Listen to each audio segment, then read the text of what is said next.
Hello' বন্ধু বান্ধৱীসকল, আশা কৰিছোঁ চবেই ভালে আছে।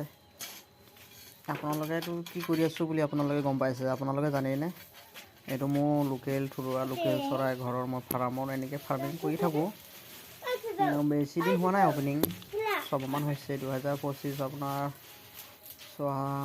6 মাহ হৈছেহি। বেছি চৰাই নাই, সোমাইছোঁ, পোৱালি আনিছোঁ।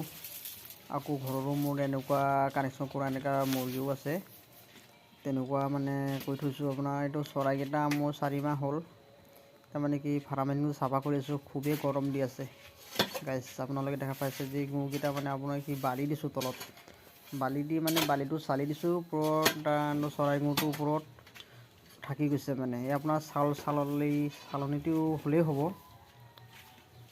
গৰুকেইটা ওপৰত থাকি যায়, বালিকেইটা তলত পৰি যায়। মানে গোটেইটো পেলাই দিয়াটো মোৰ লছ হয়, গোটেই বালিটো তলত থাকি যায়। এইকেইটা আমাৰ ভিডিঅ' কৰা কেমেৰা ধৰা ক্লিয়াৰ হা, এইকেইটা দেখা পালে এয়া মইতো বালিটো তলত পেলাই আছোঁ, গৰুটোৰ ওপৰত থাকি যায়। গাই চাইছেনে? এয়া কষ্ট কৰিব লাগিব, কষ্ট কৰিলেহে ফল পাব ন, কষ্ট নকৰিলে ফল নাপায়, হয় নাই গাইছ? তেনেকুৱা কাম কৰি থাকিব লাগিব, চবেই ব্যস্ত হৈ থাকিব লাগে নিজৰ কামত, তেতিয়া আপোনালোকে আগবাঢ়ি থাকিব।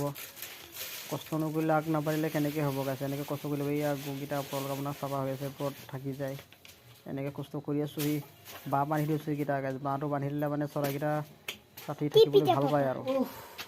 মোৰ কাম হৈ গ'ল।